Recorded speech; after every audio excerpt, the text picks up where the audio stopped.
Good evening, good morning, and good day, wherever you might be out there. I am Scott Tiller from Gunpla Network, and this is Gunpla Insider. Thanks again for joining us. You know what it's all about. We get to meet a builder, and we get to understand the builder a little bit more behind just, you might know them just as this build or that build, and that's all fantastic. But we can learn a lot more from someone by actually seeing the journey they've taken, or maybe looking at the goals they've got, and understanding why they're going down the path they are. So it is an absolute pleasure for me to have with us tonight Aaron Simons. Aaron Simons is the current Australian GBWC 2018 champion. Aaron's going to be heading to Japan rather shortly, and yeah, let's all meet Aaron. G'day, Aaron. How you doing tonight, mate?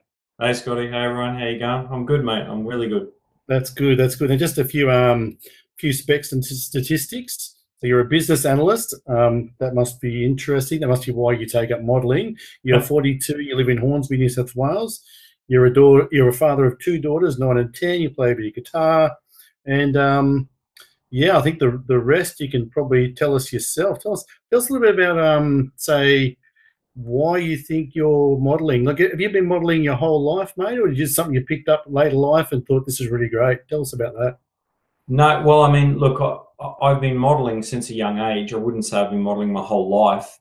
I started when I was about 10, I guess. My father bought me, for no other reason than he just brought me home a kit one day. Yeah, maybe you wanted to watch the football match that night or something. Yeah. He's like, here you go, take this to the corner. Yeah. I think I might have been sick maybe, and he brought it home. And I remember building it, and it was cool. I liked it. You got to sort of see inside these machines and see what made them tick and whatnot. And the painting of it was good fun. Or with a brush, just rough as guts, I wish I still had it, but I don't. Do you recall what it was? Yeah, it was a Callaway Corvette. Oh, serious? Like a lime. They came in a lime greeny sort of disgusting colour. Yeah, fair dinkum. And so I suppose like most of us, you sort of wandered through teenagers and business analysts. I guess you ended up at uni somewhere and things like that. And then so how did modelling sort of stay around in your life? I mean, that's such a demanding period of anybody's life. Yeah, it is. I mean, like I kind of like when I first sort of got into it at a young age, around 10, I stuck with it for quite a few years. And I was probably about 15 when I sort of stopped doing it a lot and, doing other things, sport, hanging with mates, doing what sort of 15-year-olds do. And then, I kind of left home, started working, all that sort of stuff. And I sort of did do it just a little bit, but it was kind of like dirty little secret, like it wasn't cool back then. I mean, I don't know if it's cool now, but it's like it is at our age. Yeah, it is at our age. It's very cool. It's very cool when you get a trip to Japan because it's pretty cool. But I sort of did that, and then at sort of in my kind of 20s, I guess my late teens and 20s, I just sort of stopped altogether. Life was pretty busy. I was working and doing whatever and just doing what a young guy does. And I didn't really have that sort of time, and I didn't really have disposable income either. So it's quite costly. But got married in my late 20s and kids and whatnot. And then it wasn't until my kids were about sort of, I guess, young, sort of 3 or 4, maybe 5. And then I kind of just thought, might pick it up again. So, I kind of went back to what I sort of knew, and when I was like in my, I guess my 20s, my early 20s, I was actually in the New Zealand Air Force. Oh, okay. What was your position in the Air Force? I was an engineer. So I was just a corporal in the Air Force. So what, sort of airfield preparation and heavy equipment and stuff? Yeah. I worked on a couple of squadrons, worked with aircraft, Hercules, Orions, and things like that. So I kind of had a love of aircraft. So when I was in the Air Force, I actually did do a bit of aircraft modelling and military stuff, and that's kind of where I get my love of military from. Because you know what they smell like, and you've stared out a window for 6.5 hours while a Herc shakes your brain and all that sort of stuff. And I think that's where I kind of like get my love of weathering from, because seeing an aircraft in real life, they're dirty, you know, and they get worn out, and especially military, because it's a tool, it's an operational thing, right? So it's not like a commercial airliner that looks pristine. They're a tool of, you know, of function. So it says a lot about your style of gunpla. Obviously, like I look through the Jester even and think like it's all about, you know, this is a machine, is a weapon of war, and it's only shiny for about 12 minutes. Yeah. As soon as it steps out, the first lick of paint is pretty much gone from there on. That's right. Yeah. So I mean that's where that kind of comes from for me. I'll bring the sledgehammer up because it's just, you know, while you're chatting away there, if that's all right. Yeah. Let me just do everyone. Okay. So there she is. Yeah, not invisible Zerby. You can see that, can you? Yeah, man, I can see it. Yeah, cool. I can't believe how much legs that joke got. We just did it as such a throwaway thing. Just took a picture of the base. It took off. Look, I'll be honest. When I walked in and saw just the base and the invisible Zerby, I'd never met you. I knew nothing about you. It was my first GBWC. I'm like, oh, what's this clown doing? That's a bit weird. And then it was Ryan. It wasn't me. It was Ryan. The next day, there's this massive thing, and I was like, oh, it looks like they've taken the cloak off. That's not a Zerby. What the hell? I just want to point out one thing which is really interesting at this point, while we can all see it, is the story about why the feet are kind of pushed down into the grate. Share that with us in a few words. Yeah, so, you know, as you know, the height limit is 500 mil. Yeah.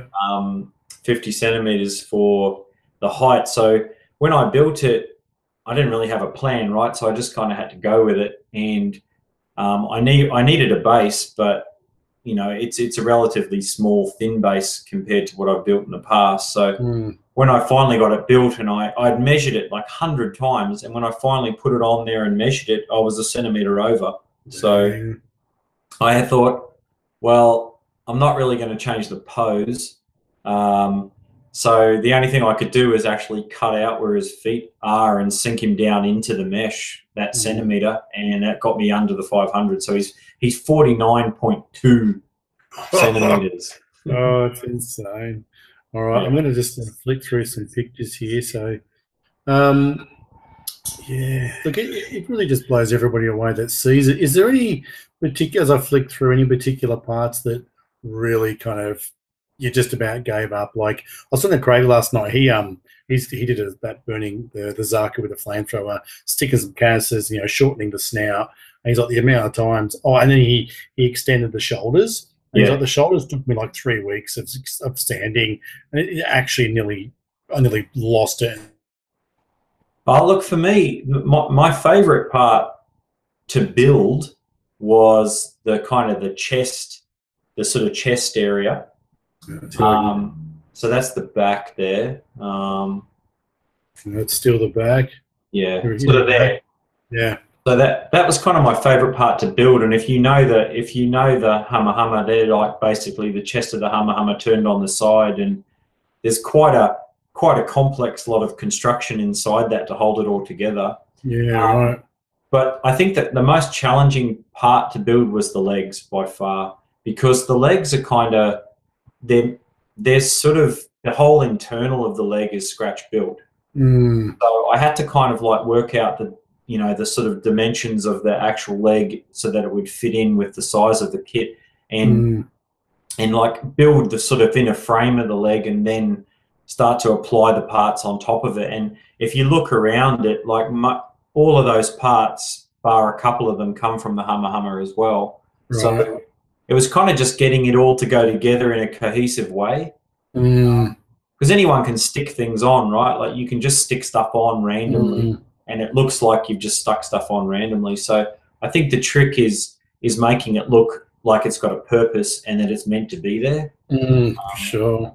So when I first made the leg, like that design I have of the leg, that wasn't my first design. Right. I kind of scrapped the idea I had initially, and I wanted those big pistons at the back there, those big hydraulics. I quite like them, and I think they give a real chunky aesthetic to any mech that you build. So I wanted them on display because usually they're kind of hidden. You know, like all our Gunpla that we build out of the box, like the little rams and pistons and hydraulics, they're hidden behind things, and you can kind of get a glimpse of them. But I love them. I reckon they look cool. So I was putting mine out there on display. You know. Yeah, I'm doing the clear Hyakushiki at the moment, and like I'm putting some time into the inner frame. It's the first time I did the inner frame on most of mine, but not this much detail. It's the first time I'm going to actually be able to look at it after the armor goes on. You know, yeah, exactly what you're saying. The base for me, like it's a real, like the model. Look, I'm pretty new. The build itself is insane, but the base for me just, it has this magic ability to sort of like give it life, but then allow it to sort of stand on its own. Yeah, if that makes sense. There's some of the builds I saw. That's the biggest display I've ever seen. You know, apart from just what turns up at build meets. Yeah. And you know, there was somewhere the diorama space was like James's is different because it's what it is. But there were some builds where it was a beautiful model, but I was too busy looking at like a bucket in the water or something else. You know, but your dia is a lesson for me in that it's framing it, but it's additive as well.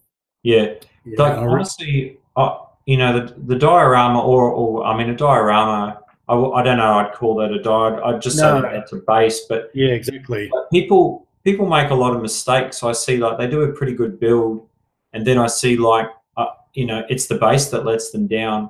And like I say, like you either do a base that complements the model, or don't do one at all, because if you're doing one that detracts from the model or doesn't sort of let the model shine, you might as well not do one. Yeah, and, absolutely. So it's a bit of a balance. I think I learnt from last year. Like I put so much energy into the Jester's diorama, and for me, it was a bit over the top, and I think that the Jester kind of just sort of faded into the diorama. Yeah, sure. So this year I just was like determined to make the model the showpiece and kind of make the base just there to complement it and to sort of make you know, tell a bit of a story where you can kind of see a scene that it's in, you know, it's like, it's a pretty special moment here, isn't it? Isn't he just the most amazing fella? Yeah, he's so approachable and you know, friendly. Like he's just got that, like, I mean, I've been to Japan for a couple of weeks and watched plenty of TV, but to me, he's like the mold that all Japanese businessmen are made from. He's polite, he's honorable, but he's got energy, he's respectful, but he also has the air of, I know I'm important, but I don't have to tell you all the time. You know, if you had an American, probably even Australian, whatever, you know, lots of other nationalities of equivalent stature in any community, just be like, you know, wearing big hats and shouting a lot. You know, he's just so amazing. No, Kabuki-san is like, I think my favorite thing about like his interaction with the Australian community is that he is a modeler, right? And he's really passionate about modeling and not just Gunpla, but you know, modeling it as an art form. And so like when he talks about it, or when you talk to him about it, like you can really get that passion. And for me, you know, I'm the same. Like I see it as an art form, and like, I love talking about it. You know, like for me, it's not something I ever get burned out from or anything. And so I think that's the best thing about, you know, with Mr. Kabuki is that he is a modeler. He is an artist too. So that's why I think he enjoys being around us. You know, I thoroughly enjoyed the presentations that he did with Lincoln. I've sort of spoken to some people about it, and it's got this real feeling like he's just this big modeler kid like the rest of us. Yeah. The stuff that he sees, you know, he wants it to be weathered, and he wants it to look like a toy, but he wants it to sort of transition in those different sort of almost dimensions of, I want it to be a toy, but I want it to trick me. And he's doing that whole trick himself, but he's a demigod, so it's just at such an extreme level. Yeah. So encouraging just to see someone at such that level, just in so many ways be just like you, just a bit more skilled. So it doesn't really, you know, it doesn't matter. Yeah, it's amazing. I think with modeling though, like what I've seen over my life and looking at my sort of favorite models and artists, I mean, these days it's so easy to get inspired because there's just so much content out there. But what I've seen is like, you know, your skills get to a certain sort of level, and, you know, you can generally then bust out a very decent build. But I think after that, it's just experience. It's kind of like when you've done it over and over and over again, you know, you sort of learn little tricks and things that you can only learn from experience. And you kind of know, you know, if I do this now, it might not look right now, but when it's finished, it'll play perfectly, you know, and things like that. And I think that's the only, unfortunately, you can only get that through experience, through just doing hundreds of models, you know. Yeah. The probably the biggest thing that I find challenging is that I'm still pretty much a snap builder. I'm not ashamed of that at all. With a bunch of clear coat and a bit of detailing and stuff. But the Bandai kits still come out of the box pretty bloody good. Oh yeah. If you're just into snapping up a robot on a Friday night or over a weekend, like I've got a Stein in there that I'm so should go back and put some work into, but just out of the box with all the water slides, not even a clear coat. To me, as someone that just likes to see amazing stuff come from my hands and a box of runners, it just blows me away. And it makes me so lazy. You know, like if I grew up with, I got this, I was talking to Craig about, I got this X29 Hasegawa kit, and I was like, I'm going to tell you something. Everybody's saying, do other stuff. So I brought it home and I lift the lid, and it's just all white, and I'm going to have to glue it and paint it. I'm like, oh, I don't know. That smacks of hard work. So, you know. That's the problem, but it's a blessing and a burden at the same time. Bandai's just got it so sorted. Yeah, I mean, look, people like me. I agree. I mean, I love them too. Don't get me wrong, but for me, I kind of see them as almost slightly different than a true model, I guess, where you've got, you know, glue and tools and, you know, you've got putty and things like that floating around. But you guys that see stuff like this, you're already, for you, it's more like a canvas, and it's ready to go quicker, and you're already at that stage of, you know, like where it used to be a day or two of gluing this and prepping that and stuff that was now, you know, like you've got the ability to snap it up in like an evening or a weekend and go, ooh, I know where I'm going now, as opposed to, you know, us sort of like battling around. Oh, yeah.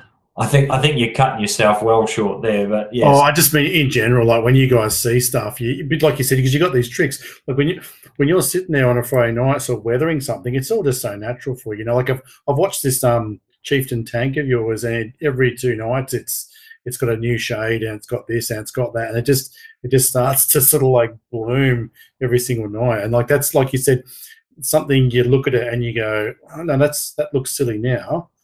But when I start doing this and this, those layers are going to just totally work.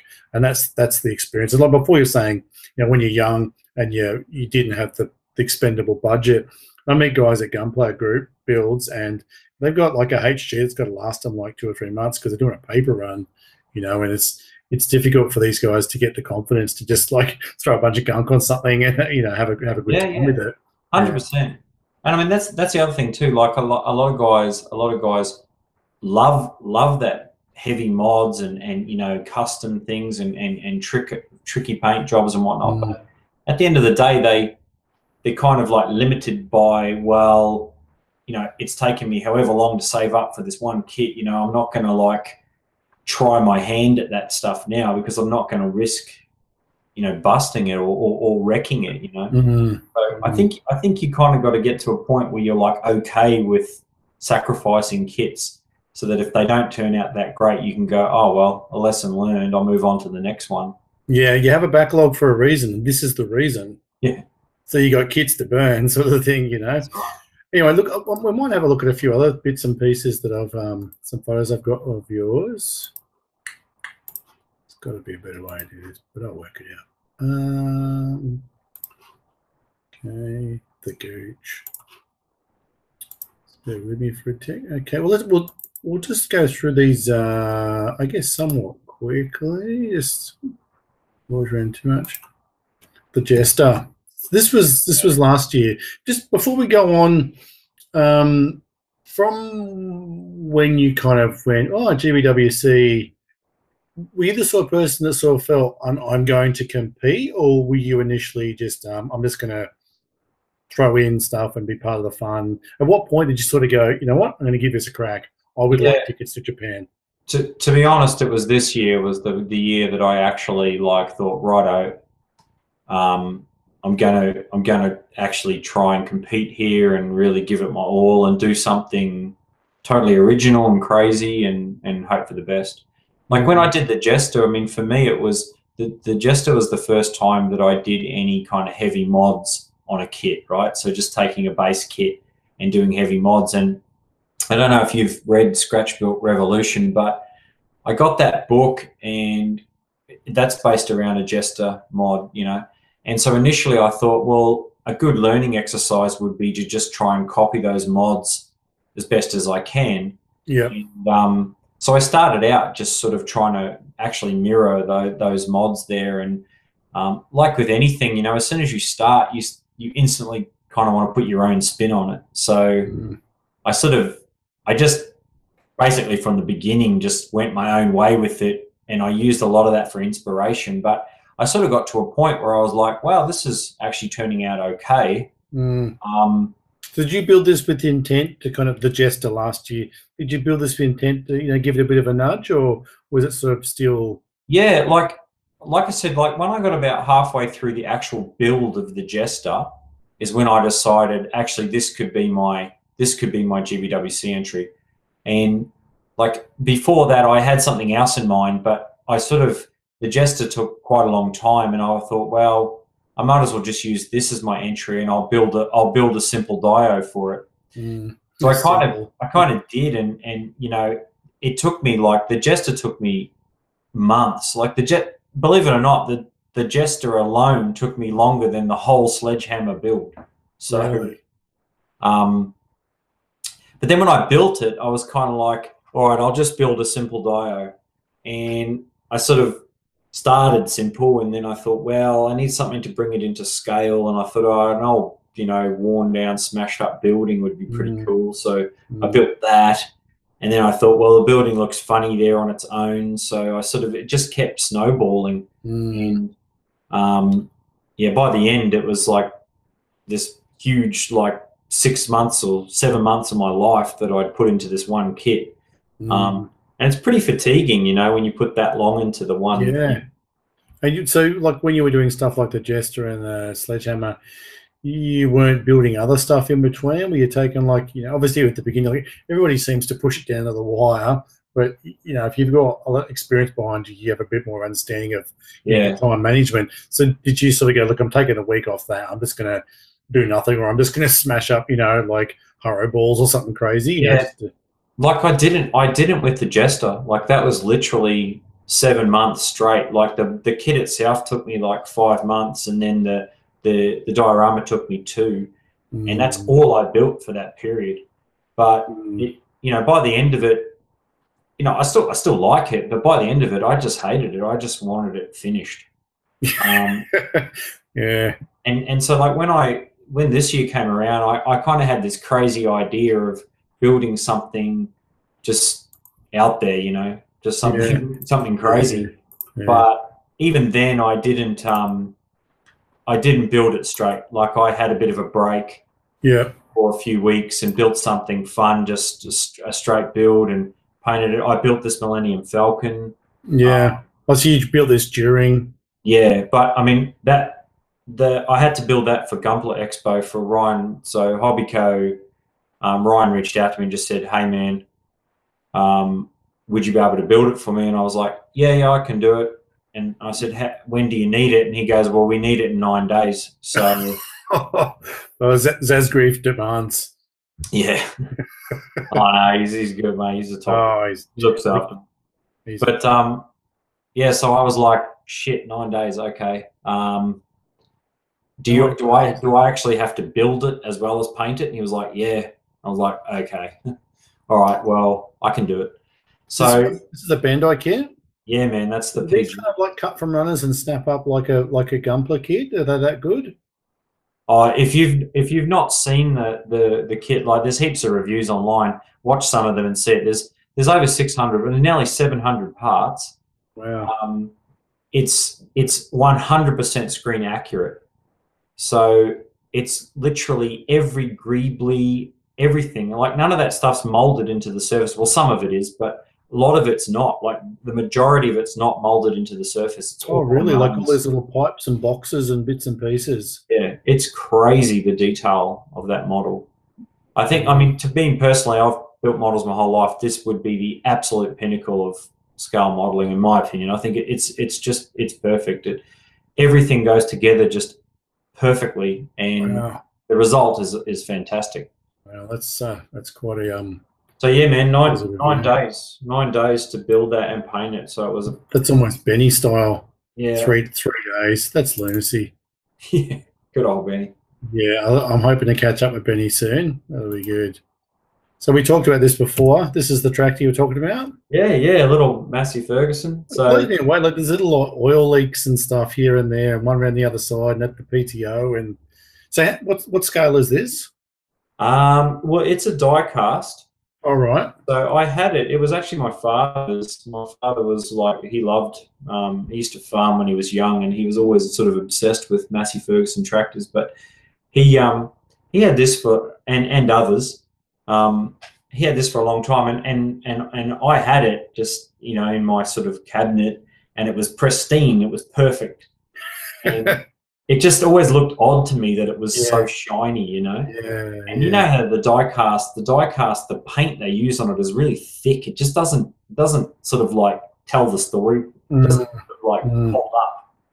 So I just sort of took that and thought, righto, I'll just spray a matte coat over it to knock off that shine, because the shine looks ridiculous. So that's all I intended to do, and I did that, and I thought, oh, it actually looks quite nice now with that matte coat on there. Maybe I'll just do a little bit of kind of weathering and rust here and there.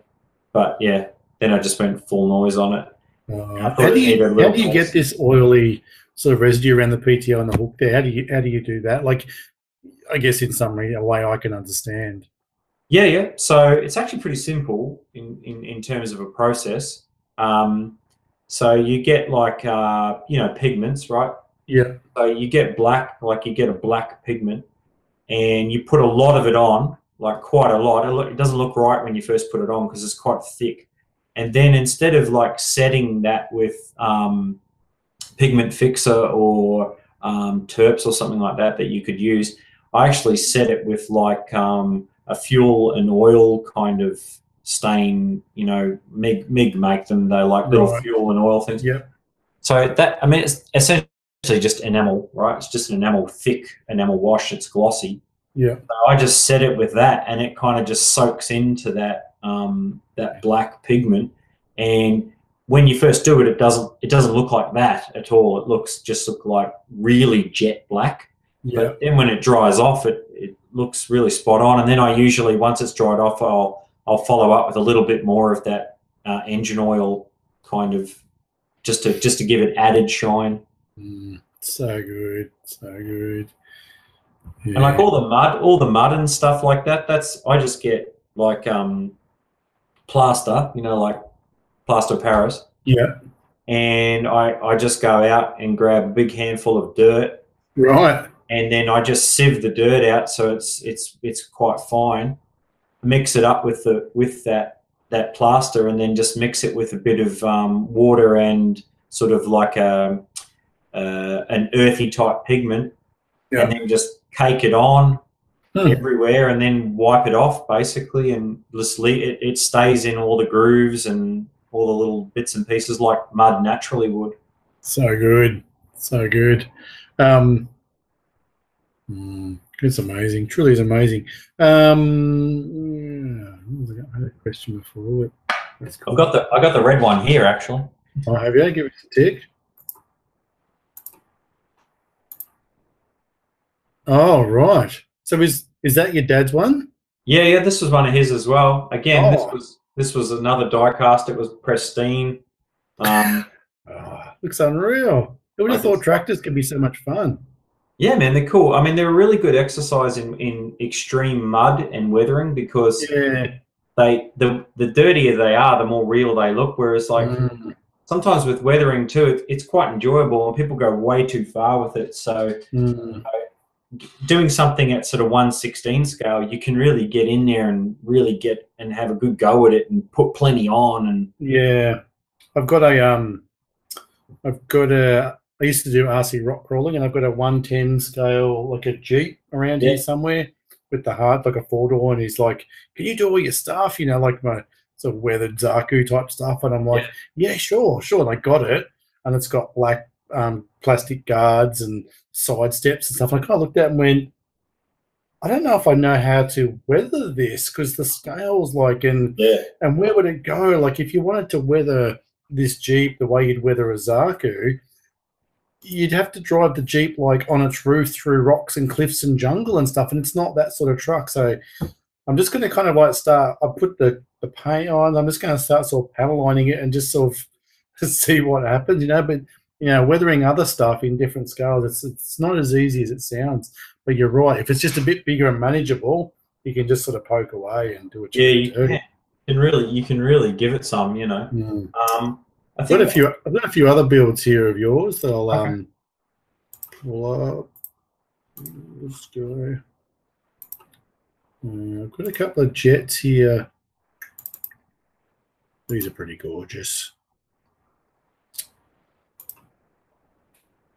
I've got a few of the F-18, a few of the F-15. It's the little, I mean, now you explain. Oh, I was Air Force and I saw stuff and that. You know, the points of the places of weathering are so important. One thing that Kabuki said was, and I did it on the way home, and I Instagrammed it because I was like, look, I was paying attention in class. Was look at the wing of an aircraft when you fly home. It should be shiny, because he was talking about, I'll do stuff glossy if I want to look fast. But there's always going to be panels that are going to be a bit matte, because that's where they've been opening them and checking relays and refueling. And I'm looking out the window of the 727, whatever, and sure enough, there's a panel here and there with a couple of screws and a decal or whatever, sticker. And you see the points where human interaction has changed the characteristics of the aircraft. Absolutely. And I noticed more with what I was looking at yours this evening. You know, you see the points where, you know, friction has occurred. And I mean, like, weathering aircraft is another thing all into itself. It's like you weather an aircraft like aircraft model. I mean, you weather them very differently than you would most other things. Like, I actually think aircraft weathering is closer to what the Gunpla weathering should be, because, you know, like, it's not like people tend to sort of go for weathering Gunpla like you'd weather a tank, you know, like ground type all the time. But in reality, I always sort of use techniques that probably come from building aircraft and weathering aircraft mainly on Gunpla, because it's more about kind of panel staining and, you know, giving a sense of movement with your washers and things like that. Even here, like where the nose cone joins the front of the fuse there, like if you know enough about jets, you know that nose cone is usually going to be hinged and comes off. There's points of, you know, griminess, and, you know, the greaser is like playing with some hydraulic in the landing gear, and he comes over and helps his mate, and he's still got a bit of oil on his hands, and that starts to gather over, you know, 1,200 hours, and that's why that's there. So, yeah, it's funny with the like space type Gunpla that you've got to imagine they're in the air, but then you got to remember they're in space, and you're like, the space is a vacuum, and you're like, oh, just let it go, dude, and just enjoy this fantasy 18-meter robot flying by.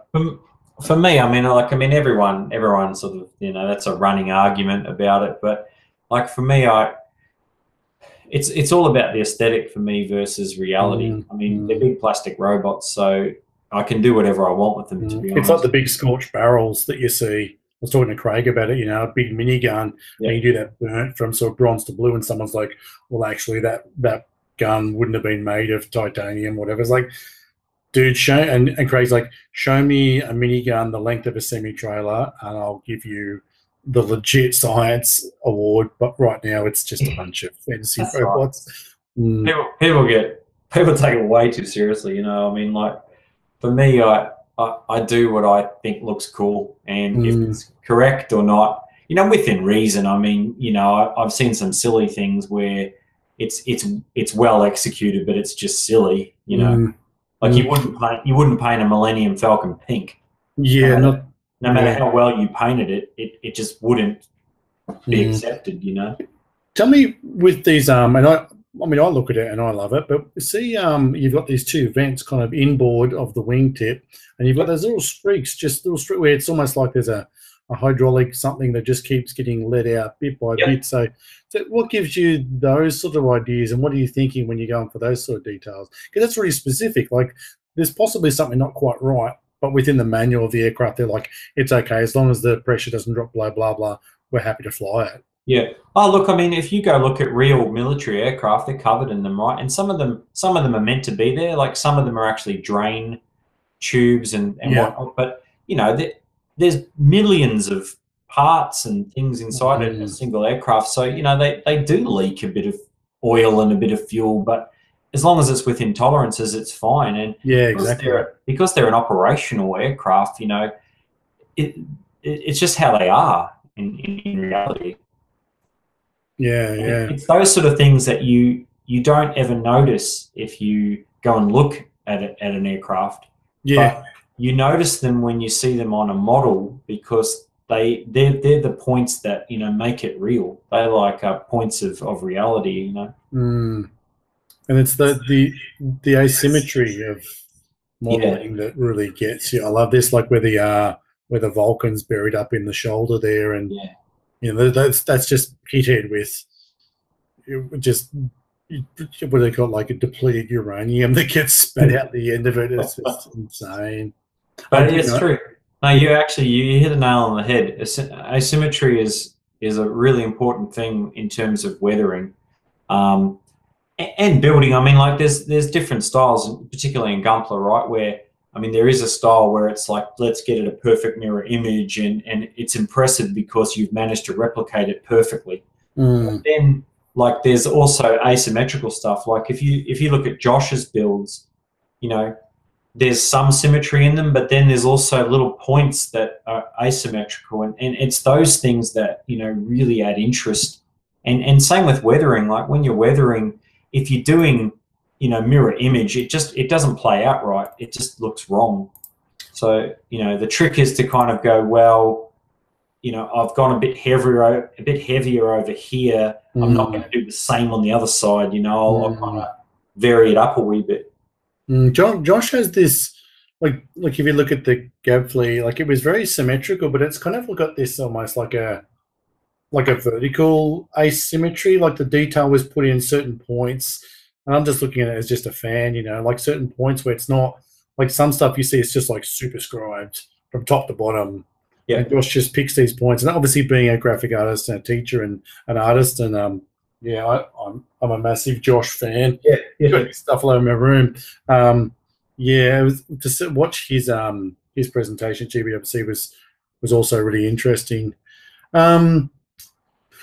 So I guess, look, when you won, and like I sort of said to you, oh, one for the old fellas. Like, I guess when you get a bit older, there's certain points in your life where things mean something. Like, I'm sure, like when a 22-year-old wins it, they're like, but I'm 22 and awesome. Like, this was meant to happen, you know, and they just sort of suck it up and they move on. And 30 years from now, they'll be like, yeah, I went to Japan once. But when you're a bit older, and it's going to be much more than I'm just going to, because I'm a rad modeler. Like, I've sat places. I was ex-army, and I've sat places in Afghanistan and watched a mountain with a young guy. And I'm like, how good's this? Yeah. And he's like, oh, I just want to go home. This is a bit crap. And then my other mate will swap with him, and we're like, how good's this? And he's like, this is good, man. This is life, huh? Like, this is so good. So tell us a bit about sort of what Japan's going to be for you, as opposed to just getting dragged around with the sledgehammer for, I don't know, 2.5 weeks, 3 weeks. Yeah, man. Like, are you taking your family? I take my wife. Just me and my wife again. Yeah. Luckily, my mum can kind of come live here for a week and take over the girls, so pretty lucky there. Yeah. But no, it means a huge amount for me, and I think you hit the nail on the head when you talk about kind of our age, right? It's not so much that we're old. I mean, we are, but you know what I mean? It's more so that, like, for me, the time I actually get to spend doing modeling is just such a small window, you know? Like, I see some of these young guys, and they just go for it, you know, every night, hour upon hour there. Yeah, But yeah. like for me, man, I've got to steal these little moments of time. So I don't know. It's the road to building something and then ultimately winning GBWC was not easy. You know, it wasn't easy, and so I was rapt to win it. You know, massively happy to win it. Are you guys planning to like stay longer or go earlier or whatever? Yeah, we're gonna go a couple of days earlier, stay a day after it. We're sort of, you know, I guess we're working out what we're going to do and what we need to, the things we need to go and do while we're there and whatnot. But again, you know, it's challenging with the kids. I'd love to go away for 2 weeks, just me and my wife, and do the whole Japan experience. But you know, a week's pretty good too. So yeah. We went in February, March. I'd literally known about Gunpla for like 6 or 8 weeks. It was like someone said, "Hey, have you heard this Mickey Mouse dude?" I'm like, "What? Oh, Mickey Mouse. Hey, go to Disneyland." And yeah, and you're just like, "Oh, Mickey." It's just full on. But we took my 6-year-old, my wife and my 6-year-old. We had the best time. Like I always say to people, you can't have a bad time in Japan. I don't think so.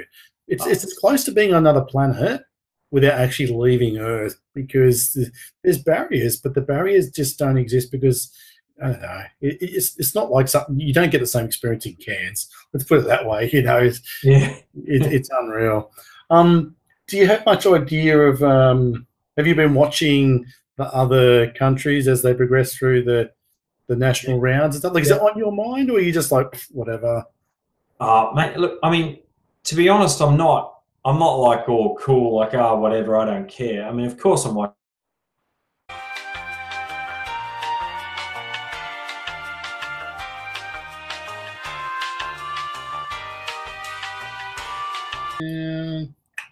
That's cool. You were saying, yeah. So, I'm not all cool, but you are.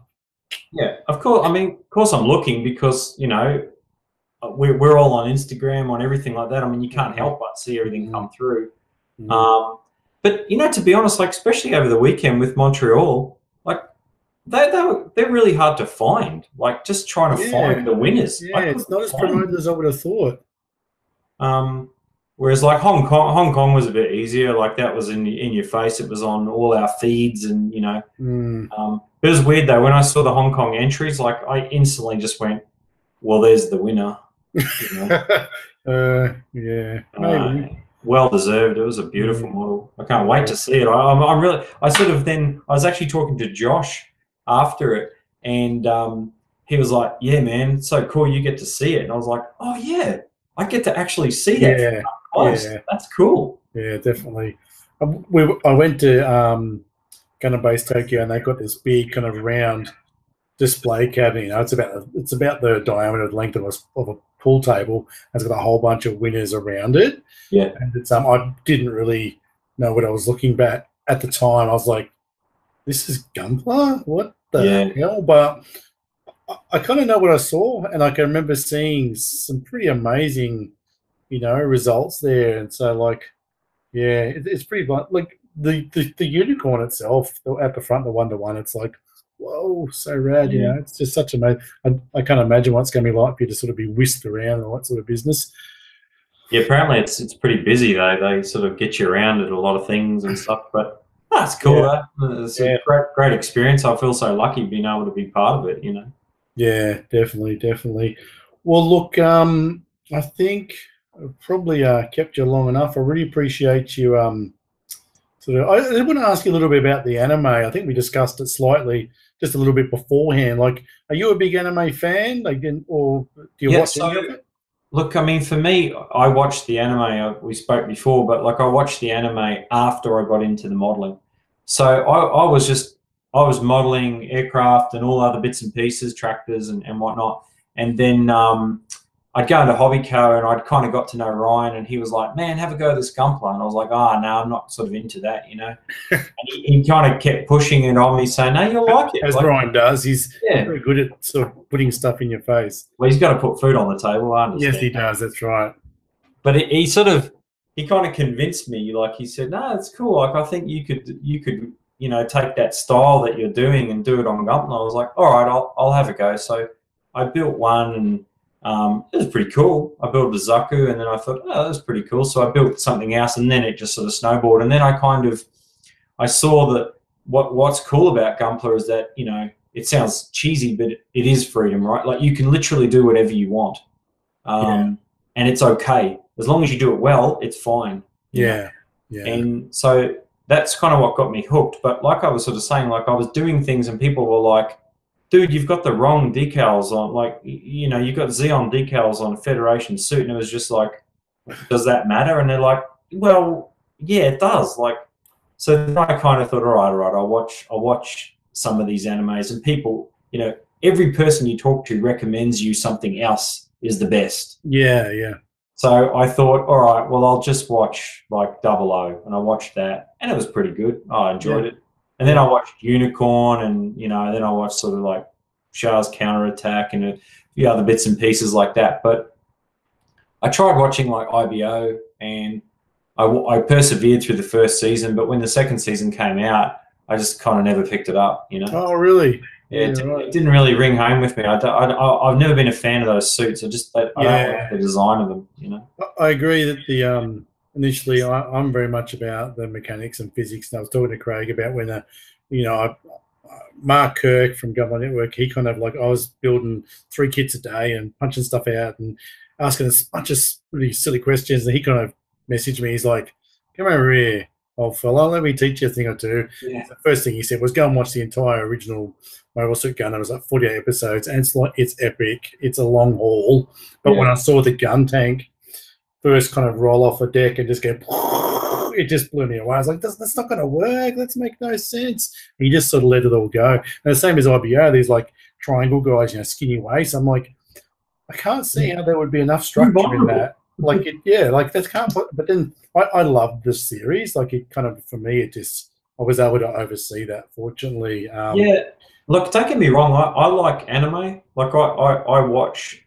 You know, Netflix has really introduced me to a lot of anime that I've never even heard of before, and I like anime as an art form and as just a form of entertainment. But a lot of the Gunpla and the Gundam series, like I've watched them just so that I know sort of what half's going on, and when people talk about suits, I kind of can remember them and know them.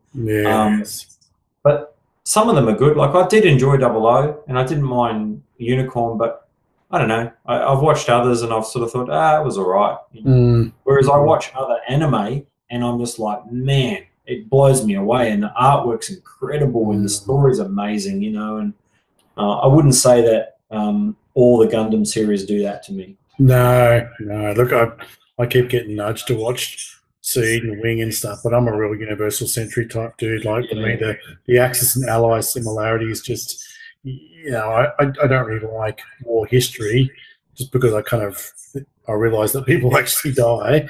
But with Gundam, Universal Century, I can enjoy it and be a bit of a history buff without not a single soul dies. It's a cartoon, you know. Yeah. I know what you mean. Yeah. So for me, the anime came second.